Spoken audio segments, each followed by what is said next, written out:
안녕하세요. 즐거운 화요일입니다. 오늘 수업이 없어서 사무실에 앉아 있는데 모처럼 처음이죠. 낮 시간에 유튜브 찍습니다. 자, 준비된 자 설레일 것이고 준비되지 않는 자 시험이 두려울 것 같아요. 그래서 오늘 또 준비되는 마음으로 시작하겠습니다. 자, 오늘은 법정지상권 네 번째 시간입니다. 그래서 물론 강의 수는 좀 많지만 내용은 그렇게 한 20분도 아니니까 많지는 않죠. 그래서 1시간 이내로 좀 정리했으니까 반드시 시험을 준비하는 여러분이라면 법정지상권 관련 내용은 반드시 숙제하시고 반복하셨으면 좋겠습니다.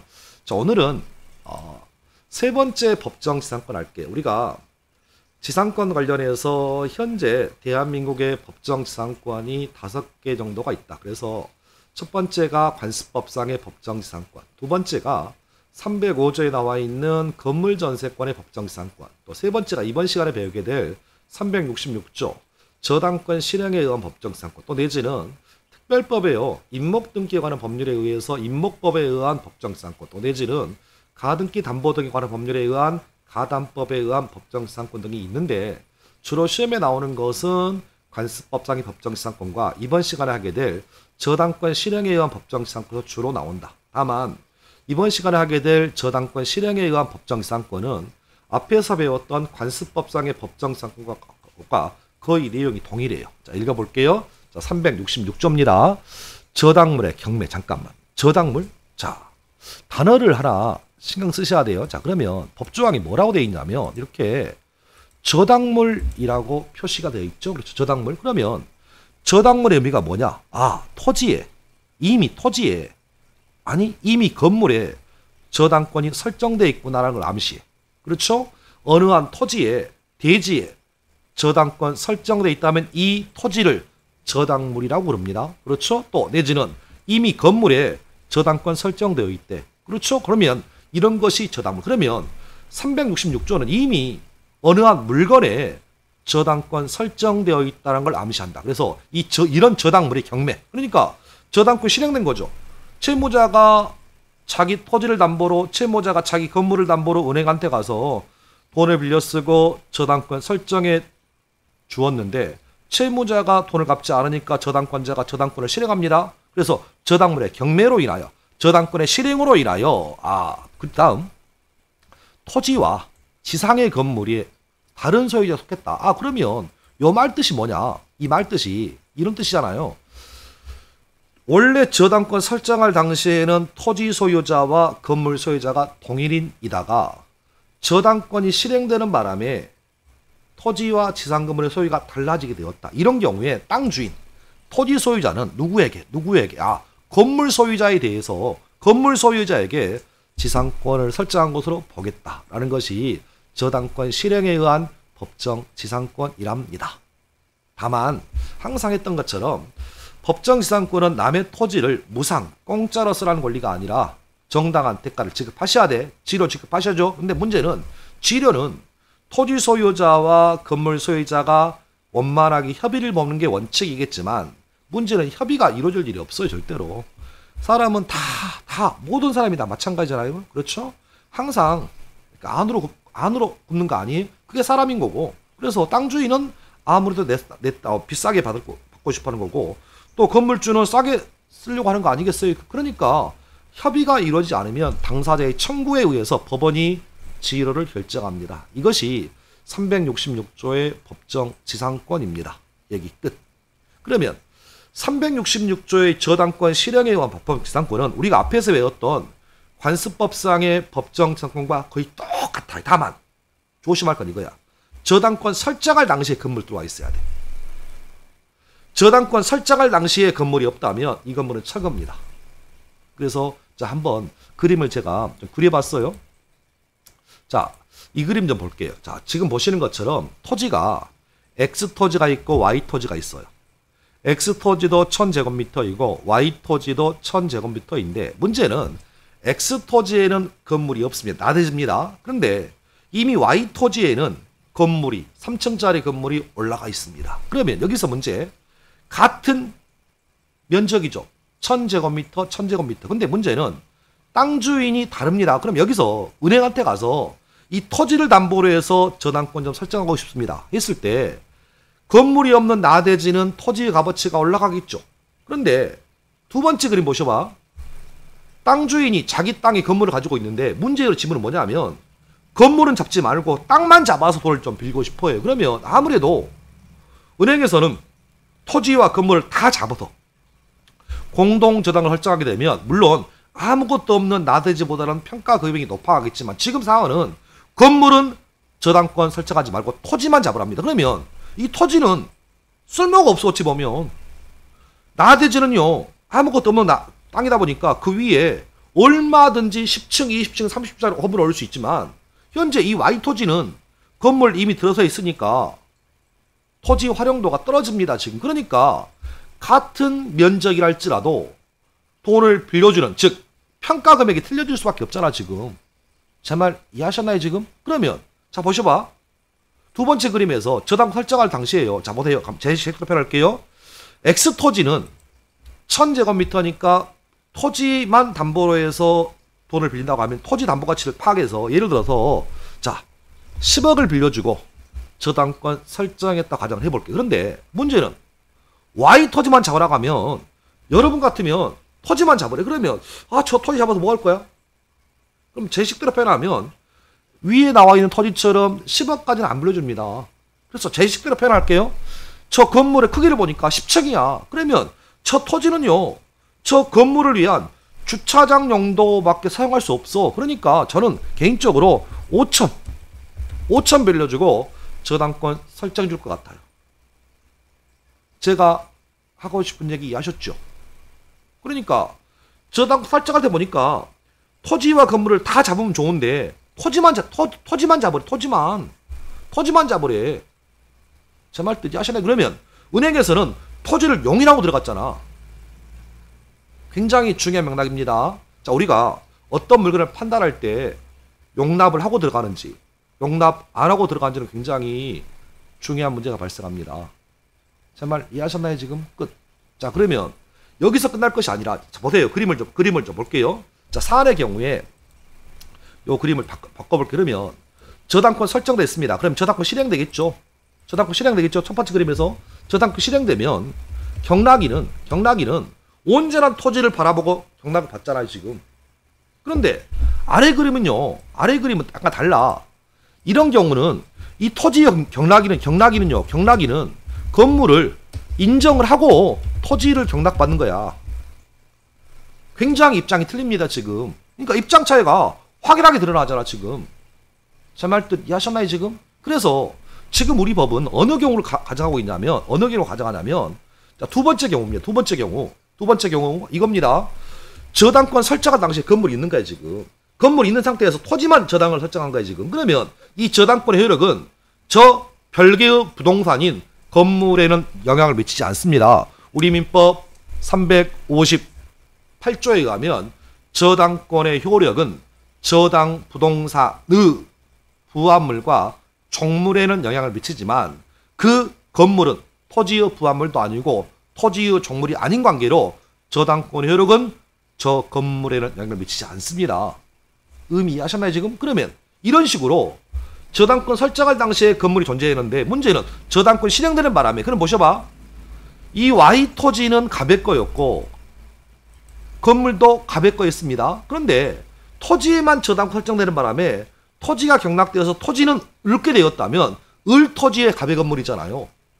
그러면 이런 경우에 경락이는 권리분석할 때 자 볼 거예요. 권리분석할 때 볼 겁니다. 우리가 경매를 들어가 보면 등기부 띄워봐야죠. 등기부 띄워보니까 저당권 설정할 당시에 건물이 있었던 거야. 지금 상황이. 그러면 그런 경우니까 아 저 건물 철거 안 되는구나 라고 가정을 하고 경락을 들어가는 거야. 지금.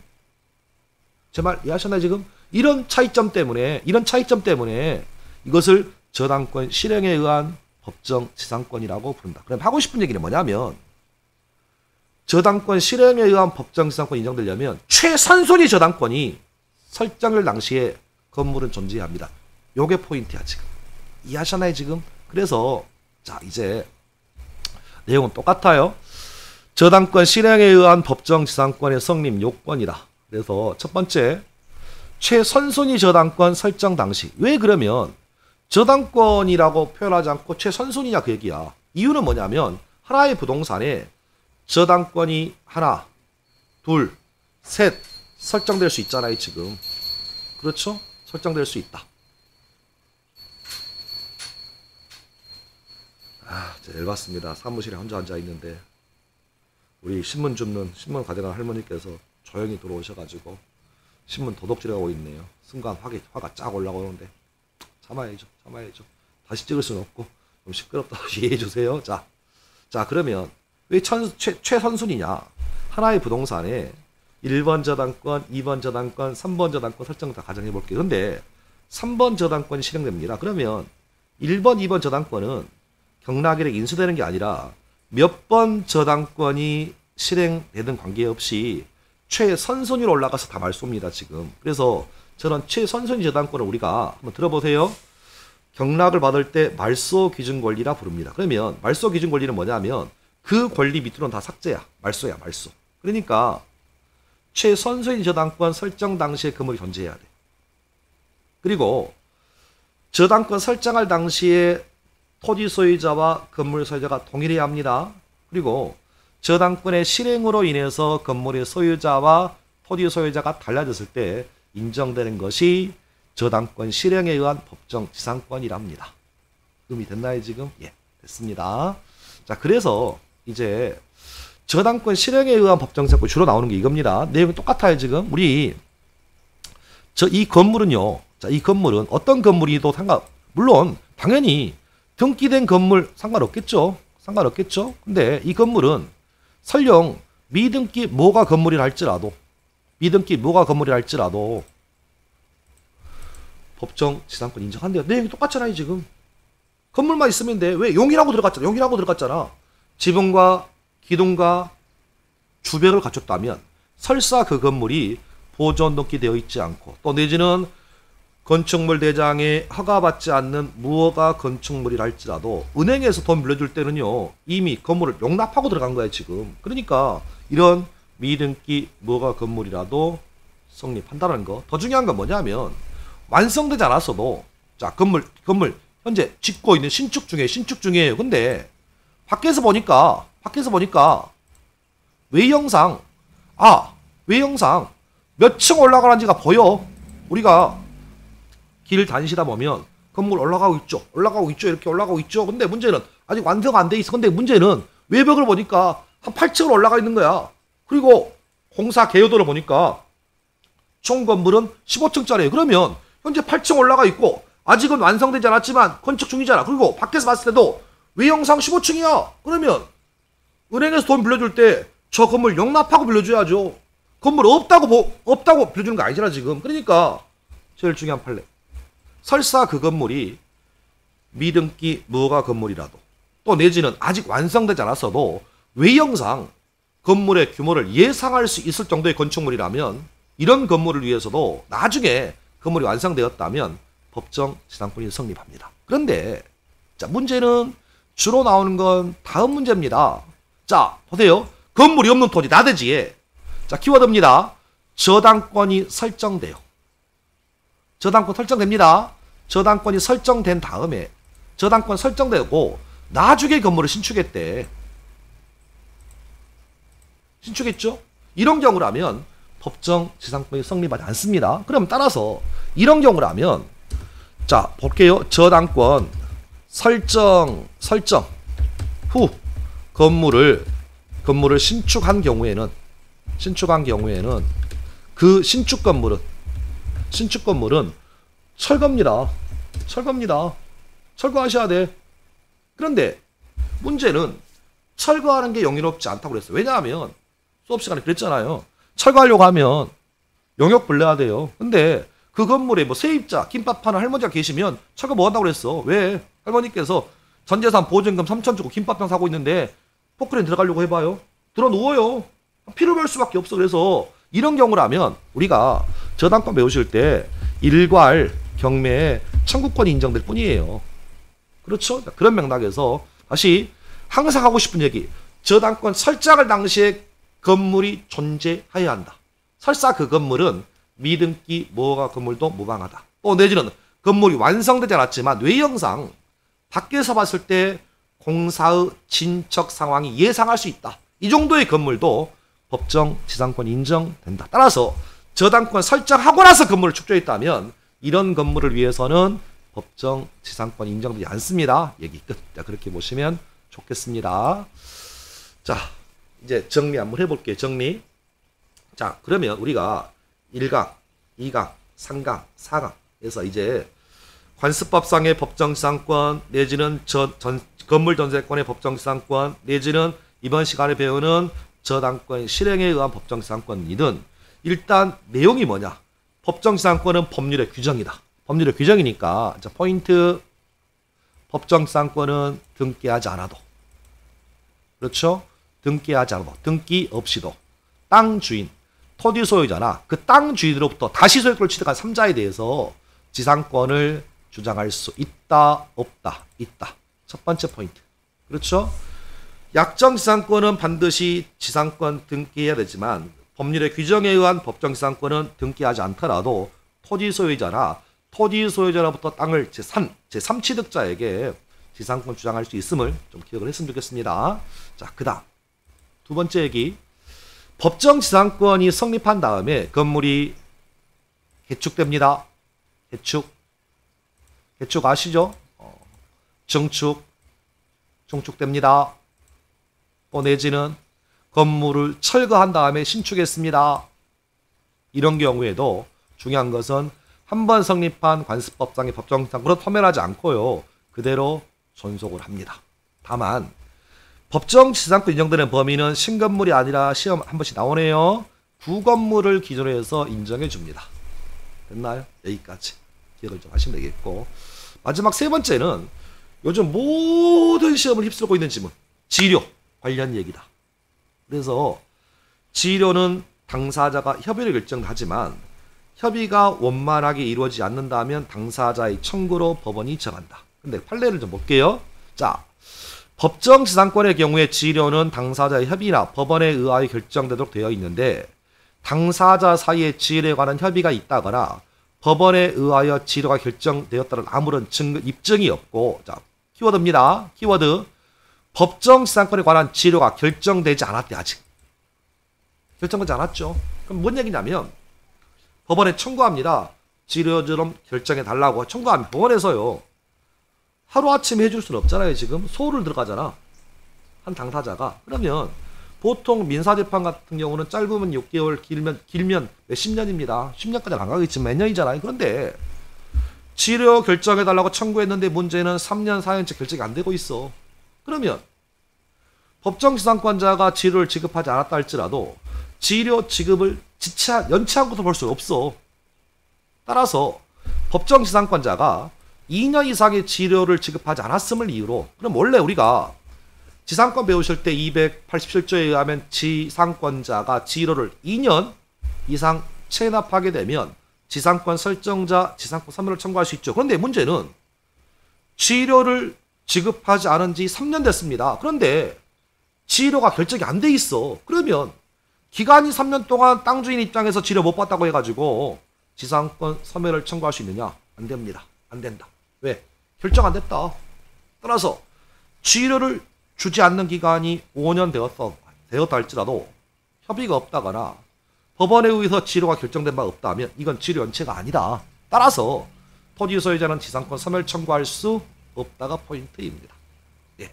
그래서 이 정도의 뜻 좀 정리하시면 되겠고, 이렇게 해서 마무리할게요. 다음 시간에는 뭐 할 거냐면 이제 기출문제를 좀 풀어보고, 기출문제. 그래서 이 고전적인 기출문제 각 시험마다 한 2문제, 3문제에서 요즘 시험에 대세 별도로 좀 하고 싶은 얘기가 있어가지고 다음 시간에는 각 시험별로 기출문제를 좀 풀어드리겠습니다. 자, 준비하셔야 시험에서 설레일 거예요. 그렇죠? 준비되지 않으면 시험이 무서울 겁니다. 그러니까 하나씩 준비하는 화요일이 됐으면 좋겠습니다. 감사합니다.